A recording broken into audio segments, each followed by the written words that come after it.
Good evening, నేను Venkat 10 TV sir. Hi sir. అంటే మిమ్మల్ని చూస్తుంటే నాకు అసలు పవన్ కళ్యాణ్ గారు గుర్తు వస్తారండి నిజంగా. అంటే ఆ ఎక్స్ప్రెషన్స్ అవన్నీ చూస్తుంటే పవన్ కళ్యాణ్ గారే నాకు కనబడతారు. ఆయన ఫస్ట్ స్టార్టింగ్ తొలి ప్రేమ మూవీస్ నుంచి సుస్వాగతం ఇలా చూస్తుంటే, డ్యాన్స్ పరంగా చూస్తుంటేనే మాత్రం జూనియర్ ఎన్టీఆర్ కనబడుతుంటారు. Thank you sir. Thank you so much. నేను కోరుకునేది ఏంటంటే ఎన్టీఆర్ గారు మీరు ఇద్దరు కలిసి ఒక మంచి మూవీ చేయాలని కోరుకుంటున్నాను సార్. ఆయన ఎక్కడో సార్, మొన్నే పాట కూడా వచ్చింది కదా సార్, దేవరా ముందిట నువ్వెంత అని. వాళ్ళనే ఫీల్ అవుతాను సార్ నేను.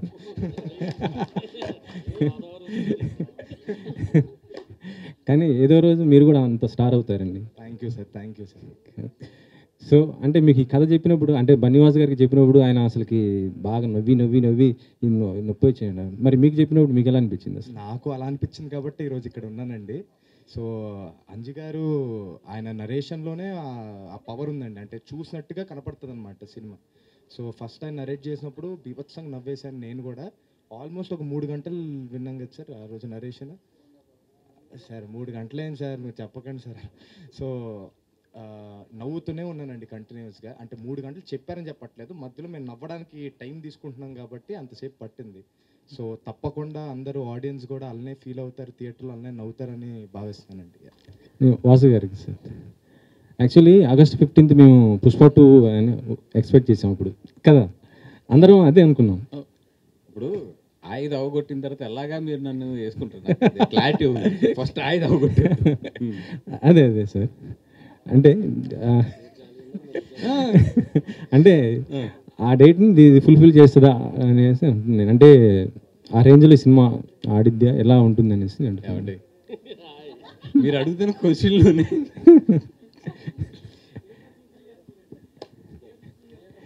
థియేటర్స్ ఫుల్ అవుతే నాకు హ్యాపీ. ఫస్ట్ ఆ సినిమాతో కంపారిజన్ ఇవన్నీ కాదు, కానీ ఆగస్ట్ 15 చాలా సినిమాలు కూడా వస్తున్నాయి దీంతో పాటు. ఇప్పుడు మా ఇదంతా ఎక్కడ ఉందంటే, ఇప్పుడు నేను థియేటర్లు పట్టుకోవాలి ఫస్ట్ టైం నేను కూడా, ఎందుకంటే అన్ని సినిమాలు రిలీజ్ అవుతున్నాయి.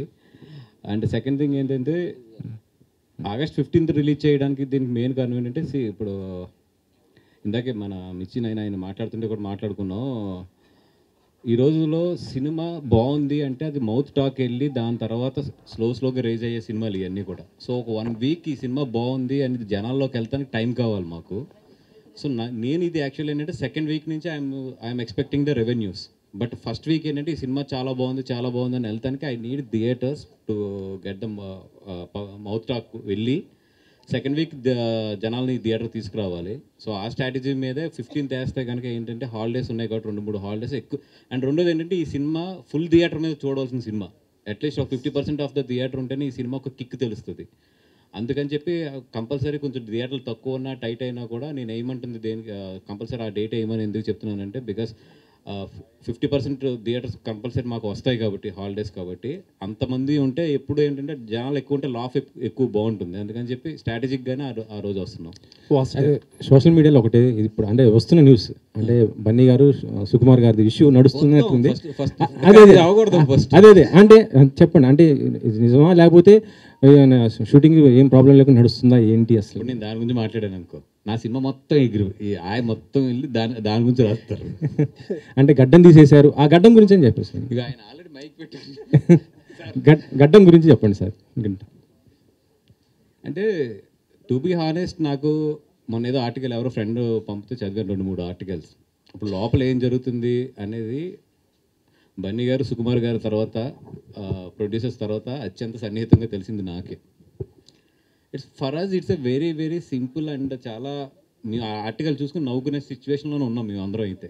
రెండోది ఏంటంటే, మాకు పబ్లిసిటీ బాగా వస్తుంది, free publicity, let it go అనేది ఉంది మాకైతే. It's a very clear editing. ఎందుకంటే బన్నీ గారి వర్క్ కరెక్ట్గా చూస్తే మాకు 15 డేసే ఉంది. ఒక క్లైమాక్స్, ఒక సాంగ్ చేయాలి ఆయన, అంతే. మిగతాదంతా అయిపోయింది. ఎక్కువ వర్క్ ఆయనది ఉంది, ఎవరిది ఆయనది ఉంది. ఎందుకంటే ఆయన డేట్ల మధ్యలో ఏప్రిల్ మేలో కొన్ని డేట్లు క్యాన్సిల్ అయినాయి అక్కడ. దానివల్ల ఏంటంటే ఎక్కువ వర్క్ ఆయన మిగిలింది మాకు. బన్నీ గారి హానెస్ట్గా 15 డేసే ఉంది, 15 to 17 డేస్ అంత ఉంది వర్క్, అంతే. సో సుకుమార్ గారు అన్నది ఏంటంటే, ఫస్ట్ ఆయన ఎడిట్ చేసుకుంటే, ఎందుకంటే ఇప్పుడు ఆయన క్లైమాక్స్ చేసేసిన తర్వాత మళ్ళీ ఏదైనా తీయాలి అని అంటే గడ్డం అనేది చాలా పెద్ద ఇది కాబట్టి, ఫస్ట్ ఆయన ఎడిట్ చేసేసుకుని ఏదైనా ఫస్ట్ హాఫ్లో ఏదైనా సెకండ్ హాఫ్లో ఎక్కడైనా లింక్లు ఉన్నా కూడా క్లైమాక్స్, ఆ సాంగ్ ఇవన్నీ కూడా ఒకేసారి షూట్ పెట్టుకుందాం అని చెప్పి ఆయన అనుకున్నారు. ఒక ఎడిటింగ్ అంటే 30-35 డేస్ గ్యాప్ ఉంది, అండ్ మధ్యలో ఈ నా 5 డేట్లు కూడా ఉన్నాయి, ముందు ఆయన వర్క్ కూడా అవగొట్టాలి. సో 30-35 డేస్ గ్యాప్ ఉన్నప్పుడు బన్నీ గారు ఆయన ఫ్యామిలీతో వెళ్ళడానికి ఇట్లీకి ఆయన ఏదో కరెక్ట్గా లెక్కేసుకుని 1 మంత్లో వచ్చేటట్లు గీసుకున్నాడు ఆయన. దాన్ని అసలు బేభత్సం చేసి యా ఇప్పుడు ఇది ఎవరేమనుకున్నా దిస్ ఈజ్ ఫ్యాక్ట్. అండ్ సుకు అనే అతను బన్నీ గారికి కానీ నాకు కానీ లైఫ్లో we have a special bonding. మేము అంటే అది ఒక చెప్పలేని ఎమోషన్ అంతే సుకు అనేది. ఇంకో 6 నెలలు షూటింగ్ తీసినా బన్నీ గారు వెళ్తారు అంతే. అది ఎందుకంటే పుష్ప అనేది వాళ్ళిద్దరు లైఫ్లో ఏంటి ఎంత రిమార్క్ అనేది వాళ్ళు దాని పుష్ప అనే ప్రోడక్ట్ వాల్యూ తెలియకుండా ఇక్కడ వరకు రారు. వాళ్ళు ఎంత జర్నీ చేసిన వాళ్ళు ఎవరు చిన్నపిల్లలు కూడా కాదు వాళ్ళిద్దరుని. సో ఏదైతే ఇది వస్తున్నాయో ఇవన్నీ కూడా జస్ట్ టు బి ఫ్రెండ్, మీరు అందరూ కూడా ఫ్రెండ్స్ కాబట్టి చెప్తున్నాను కానీ రాసుకోవడానికి ఇట్లకి బాగానే ఉంటుంది కానీ బట్ ఇన్సైడ్ వాళ్ళిద్దరి మధ్యలో మాత్రం అసలు అట్లాంటిది లేదు. అండ్ వాళ్ళ పనులు ఉన్నారు. అండ్ షూటింగ్ కూడా నాకు తెలిసి ఒక పార్ట్ అంటే ఈ ఆగస్ట్ మంత్ ఎండ్నో లేకపోతే ఆగస్ట్ ఫస్ట్ వీక్లోనే ఎప్పుడో స్టార్ట్ అయిపోతుంది కూడా ఒక షెడ్యూల్. ఇవన్నీ కూడా ఎవరి పనులు వాళ్ళు ఉన్నాం తప్పితే ఇది మాకైతే పెద్ద ఫాలో అవ్వట్లేదు దాన్ని. వాసు గారు అండి హలో సార్, ఇందాక మనం మాట్లాడుకున్నట్టు 1 year బ్యాక్ హిందీ ఇండస్ట్రీ అంతా థియేట్రికల్ మొత్తం పోయింది అది ఇది అని చెప్పి చాలా అనుకుందాం మనం. వాళ్ళకి ఏంటంటే ఆ 8 weeks ఓటీటీ రూల్ అనేది బాగా హెల్ప్ అయింది. ఇప్పుడు జనాలు స్లోగా థియేటర్ చిన్న సినిమాలు కూడా ఆడడం స్టార్ట్ చేసింది. మన దగ్గర ఏంటంటే మనం చాలా మాట్లాడుకుందాం, ఈ 8 weeks రూల్ మనం తేవాలనుకుందాము, చాలా ప్లాన్ చేశారు. బట్ ఏంటంటే ఆల్మోస్ట్ అప్పుడు ఎప్పుడైతే ఆ మీటింగ్స్లో ఉన్న ప్రతి నిర్మాత దాన్ని వైలేట్ చేసి 4 వారాలకే 5 వారాలకే కొంతమంది 21 రోజులకి ఈ మధ్యన అలా చేసుకుంటూ పోతున్నారు. ఓ పక్క ఏమో ఇప్పుడు మొత్తం ఓటీటీలు కొనడం మానేసినాయి, రేట్లు కూడా బాగా తగ్గించేసినాయి. ఇప్పుడు కూడా అలాంటి రూల్ తెచ్చుకోలేక మన థియేటర్కల్ బిజినెస్ని పెంచుకోలేకపోతే ఇప్పుడు ఇంకా ఎప్పుడు సస్టైన్ అవుతుంది ఇండస్ట్రీ? అంటే ఒకవేళ ఇప్పుడు ఏదైతే జరుగుతుందో థియేటర్స్లో ఇదే కనుక కొనసాగితే థియేటర్స్ విషయంలో, అంటే అది ఎస్పెషల్లీ పెద్ద హీరోల సినిమాలు ఇట్లా లేట్ అయ్యి రావడం కానీ లేదంటే ఏదైతే ఈ ఓటీటీలో 20 days 21 daysకి ఇవ్వడం జరుగుతుందో ఇదే కనుక కంటిన్యూ అవుతే వితిన్ నా ఎక్స్పెక్టేషన్ ప్రకారం నెక్స్ట్ 3 yearsలో ఇప్పుడు మనకి single screens I'm talking about 50% of the single screens వెళ్ళిపోతాయి. వెళ్ళిపోయిన రోజున థియేటర్కల్ బిజినెస్ అనేది అంటే ఇప్పుడు మనం ఏదైతే ఊహిస్తున్నాం ఇంక్లూడింగ్ పెద్ద హీరోలకు కూడా ఒక 30-40% థియేటర్కల్ బిజినెస్ పోతుంది. మరి ఇది అందరికీ తెలిసిన విషయమే, ప్రొడ్యూసర్లకు అందరికీ తెలిసిన విషయమే, మీడియాకి తెలిసిన విషయమే, అందరికీ తెలిసిన విషయమే. థియేటర్ సిస్టమ్ అనేది ఒక పక్కన కిల్ అయిపోతుంది అనేది. దీన్ని కరెక్ట్ చేయడానికి ఆల్రెడీ హిందీ ఇండస్ట్రీ కరెక్ట్ చేసుకుంది, మలయాళం ఇండస్ట్రీ చాలా బాగా కరెక్ట్ చేసుకుంది. మరి తెలుగు ఇండస్ట్రీ ఇంత పెద్ద ఇండస్ట్రీ అందరూ మాట్లాడుకుంటున్నారు కానీ ఎవరు ఎదురుకొచ్చి దీన్ని కరెక్ట్ చేద్దాం అనేది మాత్రం జరగట్లేదు. ఈవెన్ మొన్న పవన్ కళ్యాణ్ గారు మీటింగ్లో అందరూ కూర్చున్నప్పుడు కూడా ఆయన పవన్ కళ్యాణ్ గారు రాకముందు ప్రొడ్యూసర్స్ అందరూ డిస్కస్ చేసుకుని మనం అందరూ కూడా ఒక అడుగు వేయాలి, కంపల్సరీ మళ్ళీ జనాలని థియేటర్ తీసుకురావాలంటే కొంచెం ఓటీటీ గ్యాప్ పెంచాలి అని మాట్లాడుకుంటున్నారు. కానీ అట్ ది సేమ్ టైం వచ్చినప్పటికీ మళ్ళీ మన తెలుగు ఇండస్ట్రీలో ఉన్న బాధాకరం ఏంటంటే అందరూ మాట్లాడుకుంటాం, మళ్ళీ ఎవరు ఆఫీస్కి వెళ్తే వాళ్ళ సినిమా వాళ్ళదే, వాళ్ళ డబ్బులు వాళ్ళే. ఒక సినిమాకి వాళ్ళు ఏమైనా ఎక్కువ రేట్ ఇస్తే మొత్తం రూల్ అంతా కూడా బ్రేక్ అయిపోతుంది. ఇది ఒక ఛాంబర్ కూర్చుని ఒక థియేటర్స్ దగ్గర నుంచి ఎగ్జిబిటర్స్ కూడా కూర్చుని వీళ్ళందరూ కలిసి కట్టుగా దీన్ని ఒక ఎదరికి తీసుకెళ్తే తప్పితే ఇది అవ్వదు. అంటే నేను గవర్నమెంట్కి సజెస్ట్ చేసేది ఏంటంటే యాక్చువల్ ఫ్రాన్స్లో జరిగింది ఇప్పుడు నేను చెప్పబోయేది. ఫ్రాన్స్లో ఏంటంటే 180 days 100 days 120 days ఉంటుంది మినిమం. ఇది థియేటర్స్లో ఆడిన తర్వాతే ఇది ఓటీటీకి కానీ శాటిలైట్కి కానీ వెళ్ళాలనేది.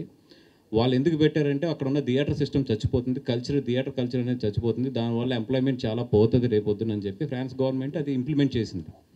అట్లాగైతేనే వాళ్ళు ఇచ్చిన రేట్ బెనిఫిట్ కూడా అప్లై అవుతుందని చెప్పి అక్కడ కండిషన్ ఉంది. వాళ్ళు ఏదైతే థియేటర్స్కి రేట్స్ ఇస్తారు అట్లాంటిది ఏదైనా సిస్టమ్ కనుక మన గవర్నమెంట్ తీసుకొచ్చి ఇన్ని రోజులు కంపల్సరీ థియేటర్లో ఆడాలి, దాని తర్వాత నుంచే అదైతేనే రేట్స్ బెనిఫిట్ ఉంటుంది అని ఇలాంటి సిస్టమ్ ఏదైనా తీసుకొస్తే తప్పితే ఇక్కడ కరెక్ట్ చేయడం చాలా కష్టం. ఇక్కడ అంటే ఫ్యూ మంత్స్ బ్యాక్ మన ఇండస్ట్రీ నుంచి కొంతమంది రేవంత్ రెడ్డి గారిని కలిశారు. నాకు తెలిసిన దాన్ని బట్టి ఏంటంటే ఇండస్ట్రీకి ఏమేమి కావాలో ఒక మీ అందరూ మాట్లాడుకుని ఒక లిస్ట్ ఒకటి తీసుకుని రండి చూద్దాం, అంటే చేస్తారో చేయరో అన్ని తర్వాత విషయాలు కానీ తీసుకురండి అని అడిగారంట. ఈవెన్ పవన్ కళ్యాణ్ గారితో సహా కొన్ని ఇంపార్టెంట్ విషయాలు డిస్కస్ చేశారు. మీరు ఒక ప్రపోజల్ పట్టరండి అని. ప్రతి ఒక్కళ్ళు ప్రపోజల్ అడుగుతున్నారు. ఆ ప్రపోజల్స్ కూడా మీరు మాట్లాడుకుని మళ్ళీ తీసుకెళ్ళడంలో కూడా డిలే జరుగుతుంది అంటున్నారు.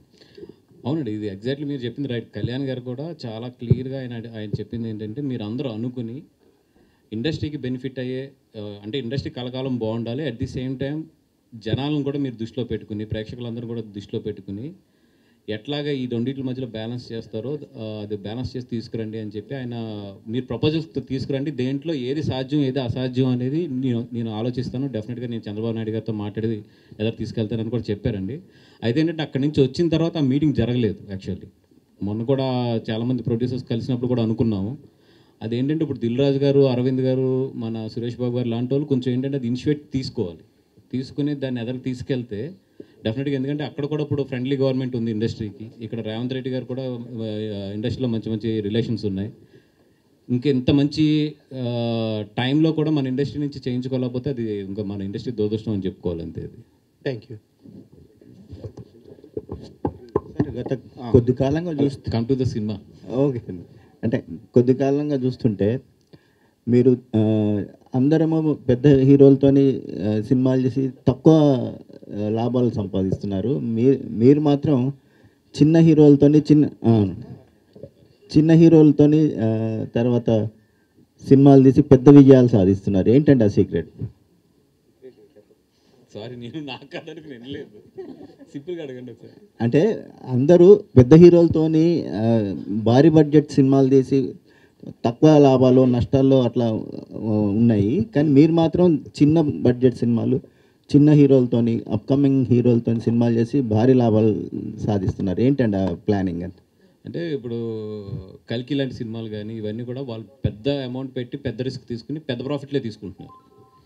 బట్ మేము అనుకున్నది ఏంటంటే ఆఫ్టర్ కరోనా ఎప్పుడైతే వచ్చిందో, అంటే అలా వైకుంఠపురం అయింది కరెక్ట్గా అప్పుడే మాకు అయిన తర్వాత ఎప్పుడైతే కరోనా వచ్చిందో అరవింద్ గారు చేసిన సజెషన్ ఏంటంటే ఈ 3-4 years is a testing period.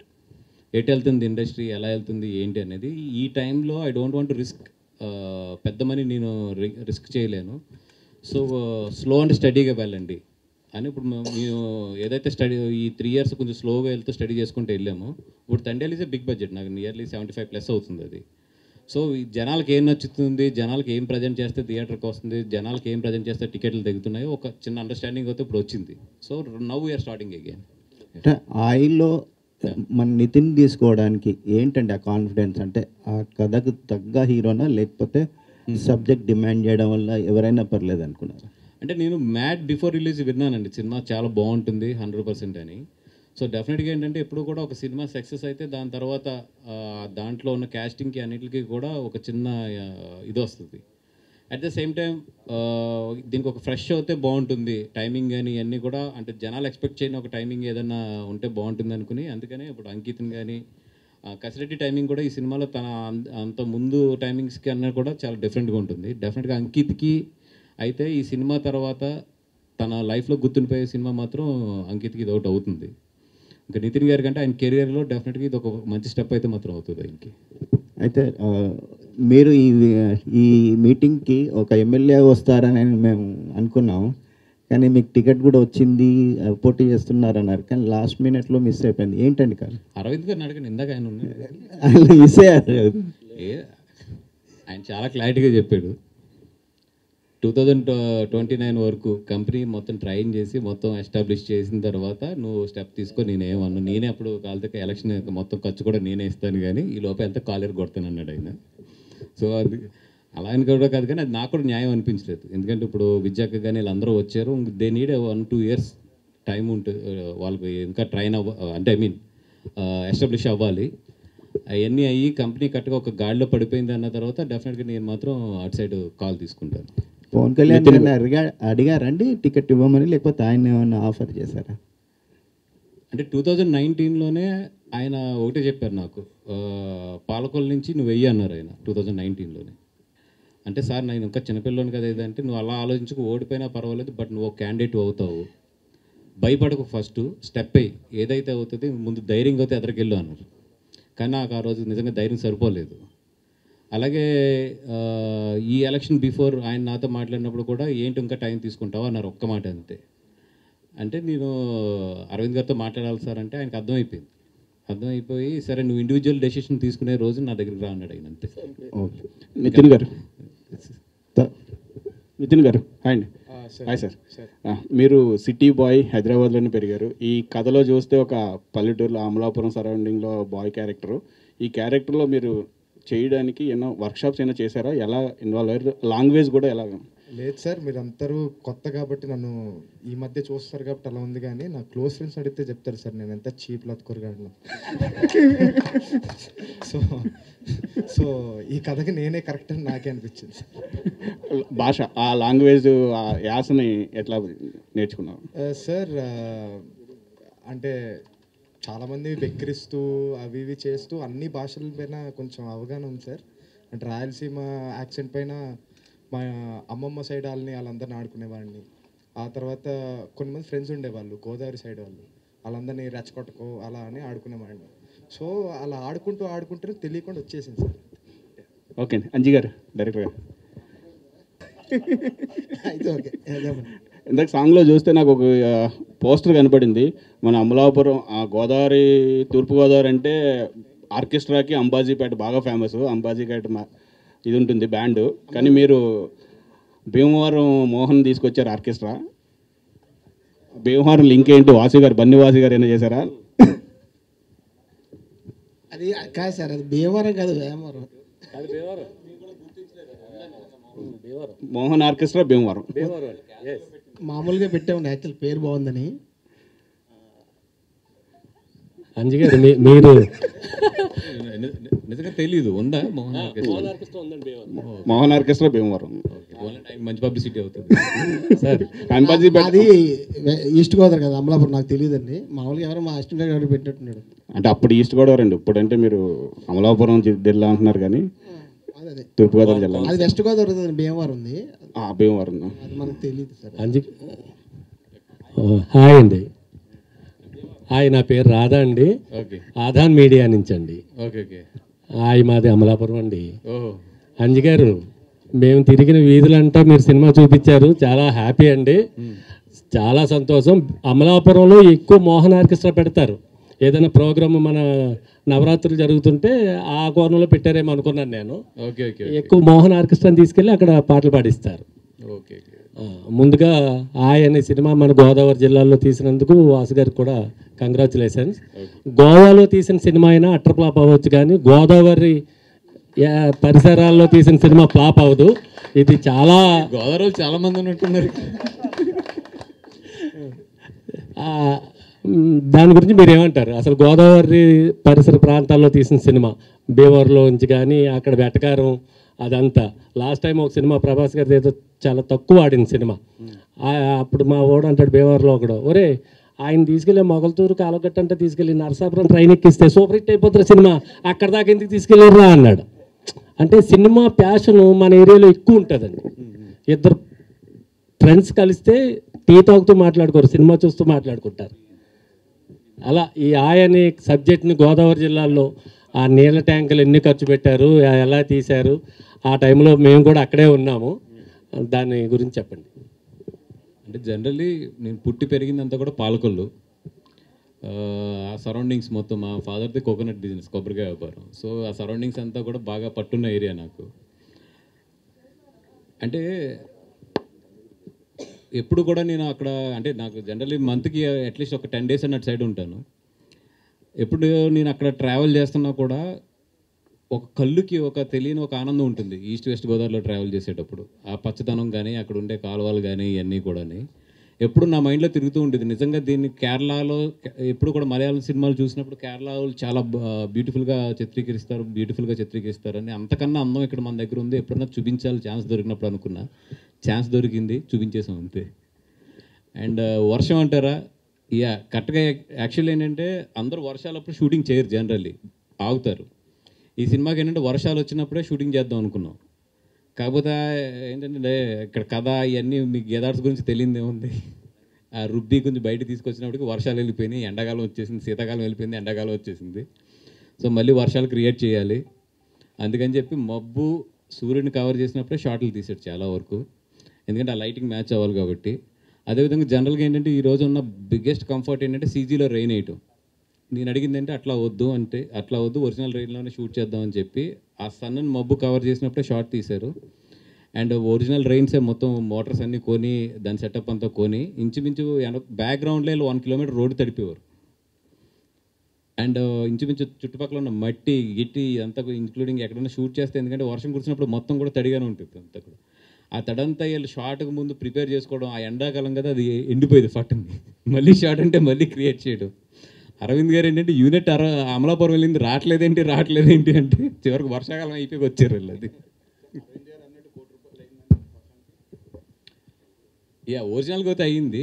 But సినిమాలు సెకండ్ హాఫ్ చూసినప్పుడు ఏంటంటే కొంచెం మరీ రెయిన్ ఎక్కువ అయిపోయింది అన్న ఫీలింగ్తో కొంచెం యాక్చువల్ కొన్ని సీన్స్ తగ్గించుకున్నాం, రెయిన్లో ఉన్న సీన్స్. ఎందుకంటే లేదంటే మీకు ఏమవుతుందంటే థియేటర్లో ఎప్పుడైతే ఆ డిటిఎస్లో కానీ ఇట్లో కానీ ఆ రెయిన్ సౌండ్ అలా వెళ్తున్నప్పుడు ఒక ఇయర్కి ఒక హాఫ్ అన్ అవర్ 45 minutes తర్వాత తెలియని ఒక అన్కంఫర్ట్ స్టార్ట్ అవుతుంది. అది ముందే ఊహించి కొన్ని తగ్గించుకున్నాం. యాక్చువల్లీ షూట్ చేసింది అయితే కనుక రెయిన్ వెర్షన్ మొత్తం ఒకటి ఉంటుంది. వాసు ద పాల్కల్ బాయ్స్ గోదావరి జిల్లాలో పుట్టిన వ్యక్తిగా మీకు గోదావరి జిల్లాలో పుట్టిన దర్శకుడు కథ చెప్తే ఆటోమేటిక్గా మనకి కనెక్ట్ అయిపోద్ది, బాగా ఈజీగా కనెక్ట్ అయిపోద్ది, అంటే ఆ ప్రాంతానికి సంబంధించి కాబట్టి.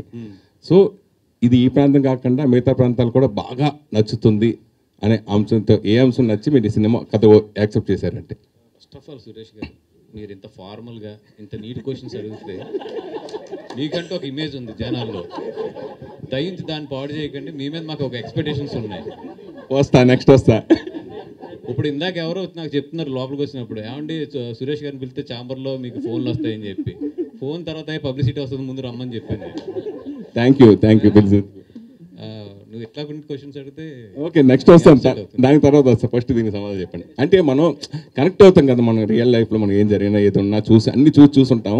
అది చెప్పేటికి అంతలా గంటన్నర సేపు నవ్వి మళ్ళీ గ్యాప్ ఇచ్చి మళ్ళీ చేసే సినిమా చేసే అందుకోసం అడిగా. సురేష్ గారు, ఇప్పుడు నేను పుట్టినప్పుడు వచ్చారు మీరు ఇండస్ట్రీకి. మీరు సంతోషం మ్యాగజైన్ స్టార్ట్ చేసినప్పుడు నేను స్కూల్కి వెళ్తుండేవాడిని. అక్కడ గీత ఆర్ట్స్లో కథ లేకుండా ఓన్లీ కామెడీ మీద తీసేనా నేను ఎంత చెప్తే మాత్రం మీరు నమ్మేస్తారు. అది అరవింద్ గారు ఒప్పుకుంటాడు ఫస్ట్ అయినా, అసలు ఒప్పుకోరు. దీంట్లో అంటే మేము ఇంకా రివీల్ చేయలేదు, ఫర్దర్గా రివీల్ చేయబోయేది అంటే వినోద్ కుమార్ గారు. ఓకే, అది సర్ప్రైజ్ ఫ్యాక్టర్. అది వినోద్ కుమార్ గారు ఒక ఫాదర్ క్యారెక్టర్ చేశారు ఈ సినిమాలోని. అంటే మనం చాలామంది ఇళ్లల్లో అంటే కథకి సంబంధించిన మెయిన్ పాయింట్ అది నేను రివీల్ చేయకూడదు, కానీ 100% ఆయనతో వెళ్ళి క్లైమాక్స్ లాస్ట్ 15 minutes ఏదైతే ఉందో, నేను ఎంత నవ్వినా కూడా last 15 minutes is my favourite part in the film. ఈ సినిమాలో ఆటగాడు ఎవరు? ఈ సినిమాలో ఆటగాడు ఒకడు ఉన్నాడు. నువ్వు అడగాల్సింది ఈ సినిమా బయట ఆటగాడు ఎవడన్నా. బయట ఆటగాళ్ళు ఇప్పుడు రోజు టీవీలో అన్నింటిలో చూస్తున్నాం బాగా, రోజు అదేం చూస్తాం మొత్తం అంతా రియల్గా. మా దాంట్లో ఆటగాడు అంటే తెలియదు, మరి నేను లేను ఎక్కువ లొకేషన్లో. అక్కడ జనరల్గా ఇండస్ట్రీ పుట్టినప్పుడు నేను 30 సంవత్సరాలు చూస్తున్నా అంటే సక్సెస్ శాతం 5%. నిజంగా అప్పుడు సీడీలు వచ్చేసి అని లేదంటే పైరసీ జరిగిపోయిందని ఇలా ఏదో ప్రాబ్లం వస్తూనే ఉంది. మన ప్రతి కొన్నాళ్ళు 5 yearsకి వస్తున్నాం, ప్రాబ్లమ్స్ వస్తున్నాయి. పైరసీ కానీ సీడీలు వచ్చేసి రకరకాలుగా ప్రాబ్లమ్స్ ఫేస్ చేస్తున్నది. సార్ ఇప్పుడు ఓటీటీ వచ్చింది, ఓటీటీ వాళ్ళు బెనిఫిట్ పొందుతున్నారు. ఇదివరకు శాటిలైట్ బెనిఫిట్ పొందారు, ఇప్పుడు ఓటీటీ బెనిఫిట్ పొందారు. అయితే సక్సెస్ శాతం మొత్తం ఓన్లీ 5%. బ్లాక్ బస్టర్ ఒకటే ఉంటుంది, లేకపోతే 2 ఉంటుంది, కానీ అంత మించి రావు. అలాగే 10 సంవత్సరం ఒక సినిమా వస్తుంది. అలాగే ఈ సంవత్సరం కల్కి మొత్తం పాత థియేటర్లు కూడా మొత్తం ఓపెన్ చేసి ఆ సైడ్ దుమ్ము దులిపి కలెక్షన్స్ చేసింది. అలా కంటెంట్ ఉన్న సినిమా మారా సినిమా డబ్బింగ్ సినిమా కలెక్ట్ చేసింది. అట్లాగే భారతీయ సినిమా యావరేజ్ అయినా ఫస్ట్ ఓపెనింగ్ వరకు తీసుకుని మళ్ళీ ఆగిపోయింది. సో ఇది కామన్గా జరుగుతూ ఉంటుంది. ఇందాక మీరు చెప్పారు కదా, ఇంకా అయిపోయింది, కొన్ని థియేటర్లు మూసుకోవాల్సింది. ఎందుకు ఆ మాట అనాల్సి వచ్చింది? సక్సెస్ అయితే ఇప్పుడు ఒకేలా ఉంది కదా, ఎందుకు అది మళ్ళీ ఇప్పుడు వరుసగా ఈ చిన్న సినిమా కూడా బ్లాక్ బస్టర్ చాలా సినిమాలు ఉన్నాయి. ఇదే కలికి ఒక 3 years బ్యాక్ వచ్చి ఉంటే కనుక ఇప్పుడు మనం ఏ నెంబర్స్ చూస్తున్నామో దీనికి డబల్ నెంబర్స్ చూసేవాళ్ళం. అంటే నెంబర్స్ అనేది మనకు తెలుసు ఇప్పుడు ఎట్లా ఉన్నాయి ఏంది అనేది. అంటే కలికి దాని కెపాసిటీ ఏంటో థియేటర్స్లోని స్టిల్ ఈరోజు ఒక 30% పీపుల్ ఏంటంటే ఇంకా అది ఓటీటీకి వస్తుంది కదా అక్కడ చూద్దామని చెప్పి ఇంకా సినిమా చూడకుండా ఇంట్లో కూర్చున్న వాళ్ళు ఉన్నారు. ఇదివరకు అలా ఉండేది కదా. నిజంగా అంత పెద్ద సినిమా అంత పెద్ద హిట్ అయితే బాహుబలి 1 or 2 టైంలోని నెక్స్ట్ అసలు మాకు 3-4 weeks థియేటర్గా ఫుల్ అయిపోయిన రోజులు ఉన్నాయి. మగధీరాకు కానీ బాహుబలి 1 కానీ 2 కానీ. ఇప్పుడు మరి కలికి అంత పెద్ద హిట్ అంత బాగుంది, కానీ స్టిల్ దానికి రావాల్సిన ఇన్కమ్ అయితే రాలేదనేది నా ఒపీనియన్. దానికి ఏంటంటే వాట్ ఎవర్ నేను చెప్పాను ఇందాక, థియేటర్స్కి జనాలు తగ్గుతున్నారు అనేది చెప్పాను. అట్లా రెండోది చూస్తే ఇప్పుడు కలికి లాంటి సినిమా 2 yearsకో 3 yearsకో వస్తుంది. ఇప్పుడు మాకు నిజంగా చూస్తే డిసెంబర్ నుంచి మొన్న కలికి వచ్చే వరకు కూడా ఫస్ట్ టైం ఎగ్జిబిటర్స్, పెద్ద ఎగ్జిబిటర్స్, నేను చెప్పేది ఎక్కడో చిన్న చిన్న ఎగ్జిబిటర్స్ కాదు, కరెంటు బిల్లు కట్టలేని సిచ్యువేషన్లో వెళ్ళిపోయారు వాళ్ళు. అంటే చాలా థియేటర్లు కలికి సినిమాకి రీఓపెన్ చేశారు. అవును, అందుకనే అడిగాను కోచ్. రీఓపెన్కి అప్పు తీసుకొచ్చి కరెంటు బిల్లు కట్టి రీఓపెన్ చేశారు. ఇప్పుడు కొన్ని బీ సెంటర్స్ ఉంటాయి, ఏ సెంటర్స్ వదిలేసేయండి, బీ సెంటర్స్ ఉంటాయి. బీ సెంటర్స్లో ఇప్పుడు మేము డిస్ట్రిబ్యూషన్లో కూడా ఉన్నాం కాబట్టి జనరల్గా మాకు ఏంటంటే వాళ్ళతో ఎప్పుడు కూడా రొటీన్ లెక్కలు ఉంటాయి, 1 lakh 2 lakhs అది. వాళ్ళ ఆఫీస్కి 4-5 సార్లు తిరిగేస్తుంటే మా అందరూ ఆశ్చర్యపడ్డా, ఎందుకు ఈయన థియేటర్ ఓనర్ గారు ఎన్నిసార్లు తిరిగేస్తున్నారు, ₹1,00,000 పెద్ద అమౌంట్ కాదు కదా, ఎప్పుడు ఇంత ప్రెజర్ పెట్టరు కదా, ఏంటి అంటే they have to pay the power bills to open for the theatre for కల్కి సినిమాకి. అలాంటి సిచ్యువేషన్కి వెళ్ళిపోయారు ఎగ్జిబిటర్స్ చాలామంది. ఇప్పుడు చూసుకుంటే ఇప్పుడు కల్కి అయిపోయింది, ఇక్కడ నుంచి మళ్ళీ పెద్ద సినిమా ఎప్పుడుంది? Devara September 27th. దాని తర్వాత మళ్ళీ పెద్ద సినిమా అంటే December 6th పుష్ప. ఈ మధ్యలో గ్యాప్లో కరెంట్ బిల్స్ తట్టుకోవడం కానీ ఇవన్నీ తట్టుకోవడం కానీ ఇవన్నీ ఓకే, ఇన్కమ్ ఎంత క్రియేట్ చేస్తున్నా కూడా ఈ సినిమాలకు రావాల్సిన రెవెన్యూ అయితే మాత్రం డెఫినెట్గా 30 to 40% తక్కువే వస్తున్నాయి. ఓకే, అంటే కల్కి రికార్డ్స్ని పుష్ప 2 బ్రేక్ చేస్తుందా? చేస్తే బాగుంటుంది, ఇండస్ట్రీ బాగుంటుంది, ది ఎగ్జిబిటర్లు బాగుంటారు. అది ఒక సినిమాని ఇంకో సినిమా 100% బ్రేక్ చేయాలి ఇప్పుడు కూడా. ఇప్పుడు సచిన్ రికార్డ్స్ కోహ్లీ చేయలే, అలాగే ఎవరికాలు రికార్డ్స్ బ్రేక్ చేసుకుంటూ వెళ్ళాలి. నితిన్ గారు సార్, జనరల్గా చిన్నప్పటి నుంచి మన టీవీలో చూస్తూ లేకపోతే సినిమాకి వెళ్ళి సినిమా చూస్తూ ఒక ఫేవరెట్గా మనం ఫ్యామిలీలో ఎవరున్నా కానీ ఒక అభిమానించేస్తాం కొంతమంది. అలాగే మీరు నాయకి సాంగ్లో స్వర్గీయ ఎన్టీఆర్ దగ్గర నుంచి ఇప్పుడు మీ జూనియర్ ఎన్టీఆర్ వరకు వరుసగా అందరి హీరోల్ని ఇమిటేట్ చేస్తూ అద్భుతంగా చేశారు. సాంగ్లో చూసినా చాలా బాగుంది అది. సో చిన్నప్పుడు మీరు అభిమానించే హీరో ఎవరు, ఇప్పుడు అభిమానించే హీరో ఎవరు? సార్ ఫస్ట్ నుంచి పెద్దయినా సార్ బావగారే. సో ఎప్పుడు ఆయనే సార్ నాకు. అంటే చిన్నప్పుడు నాకు సింహాద్రి ఆ టైం అప్పటి నుంచే కడియం ఒకటి చేయించుకొని అందరూ కొడుతూ తిరిగేవాడిని అనమాట. సో అప్పటి నుంచి ఆయన ఫ్యానే సార్ నేను.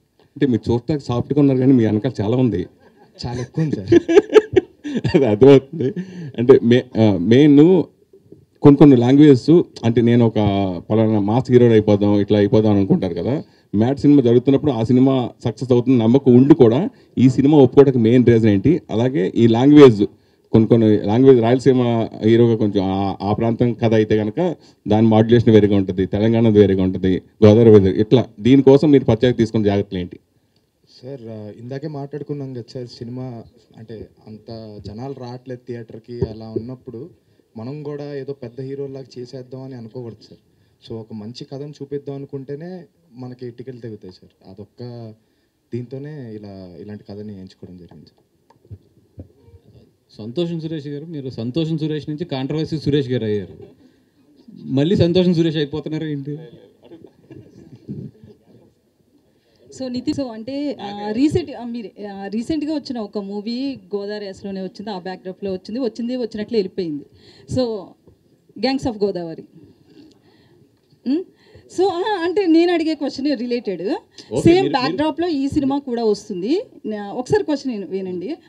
సో అంటే ఆ మూవీలో కూడా అక్కడ యాసన్ తీసుకోవడంలో తప్పులేదు, బట్ అక్కడ ఉన్న రియాలిటీకి భిన్నంగా కొన్ని క్యారెక్టర్స్ని చూపించడం, హీరో క్యారెక్టర్ని కావచ్చు, ఇలా కొంత కాంట్రవర్సీ క్రియేట్ అయింది. అంత దారుణంగా అక్కడ మనుషులు ఉండరు కదా అని. సో మీ మూవీలో సేమ్ బ్యాక్డ్రాప్లో వస్తున్నారు కాబట్టి ఉన్న రియాలిటీ చూపిస్తారే అన్న, కొంచెం తేడాగా ఎక్కడన్నా ఉంటుందా? జస్ట్ ఇది ఒక చిన్న ముగ్గురు కుర్రోళ్ళు. ఇప్పుడు మన లైఫ్లో మనకు చాలామంది ఫ్రెండ్స్ ఉంటారు, బట్ ఒక ఫ్రెండ్స్ ఎట్లా ఉంటారంటే వాళ్ళతో మనకు చాలా ఇబ్బంది ఉంటుంది, మనల్ని ఏడిపిస్తూ ఉంటారు, మనల్నే కామెంట్ చేస్తుంటారు, మనల్నే కమ్ముకొడుతూ ఉంటారు, అయినా కూడా వాళ్ళ ఫ్రెండ్స్ ఎప్పుడు ఉన్నాయి. అలా ఒక 2 క్యారెక్టర్లు, ఒక క్యారెక్టరు. జస్ట్ నా కాలేజ్ డేస్లో కానీ మా స్కూల్ డేస్లో కానీ ఫ్రెండ్స్ అందరం కూర్చుని ఎంత అల్లరి చేసుకునేవాళ్ళం. అల్లరి ఈ సినిమా తప్పితే దీన్ని పెద్ద ఎక్కువ క్యాలిక్యులేషన్లో పెద్ద ఇంత తీసి చేయలేదు. దానికి నాకు తెలిసిన తను పుట్టి పెరిగిన ఊరు అమలాపురం, వాళ్ళ ఫ్రెండ్స్ మధ్యలో సిచ్యువేషన్ తీసుకుని ఒక నీట్గా కట్ చేశాడు అంతే. అంటే ఆ డైరెక్టర్ కూడా మాది అదే జిల్లా అని ప్రతి ప్రెస్ మీట్లో చెప్తూనే ఉన్నాడు. ఒక్క నిమిషం అండి, ఇది ఆయ్ సినిమా ప్రెస్ మీట్, మీరు ఆయ్ సినిమా గురించి ఎంత మాట్లాడండి, నేను చెప్తాను. మూవీ రిలీజ్ అయ్యాక మీరు మళ్ళీ దొరకరు కదా అడుగుదామంటే. అసలు మీరు అడిగే సినిమాకి నాకు ఎటువంటి, నేను దాని గురించి మాకు కామెంట్ చేయడానికి అసలు ఆ సినిమాకి ఈ సినిమాకి ఎట్టి పరిస్థితుల్లో కూడా లింక్ లేదు. అండ్ రెండోది, ఒక స్టేజ్ మీద ఉన్నప్పుడు ఇంకో సినిమా గురించి కామెంట్ చేయడం నేను అసలు ఇష్టపడను. ఫస్ట్ సో నేను I don't want go into those details. Okay, ఇది ఒక personal question actually. Allu Arjun Nandyal వెళ్ళినప్పటి నుంచి కూడా అల్లు ఫ్యామిలీలో చిరంజీవి ఫ్యామిలీ చాలా ప్రాబ్లమ్స్ అంటే ఇష్యూస్ వస్తున్నాయి, పెద్ద అటాచ్మెంట్ లేదు, తగ్గింది, ఇదంతా అంటున్నారు. దీనికి మీరు పర్సనల్గా ఏం చెప్తారు?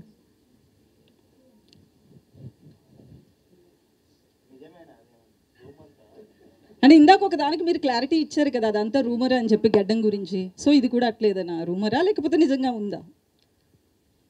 ఇప్పుడు కొన్ని సందర్భాల్లో ఒక ఫ్యామిలీలో కొన్ని సిచ్యువేషన్స్ వస్తాయి. బట్ మోర్ దాన్ ఎనీథింగ్ వాళ్ళ మధ్యలో ఉన్న రిలేషన్స్ కానీ వాళ్ళ ఫ్యామిలీలో జరిగిన సిచ్యువేషన్స్ కానీ అన్నీ 20 years నుంచి చూస్తూనే ఉన్నాను నేను.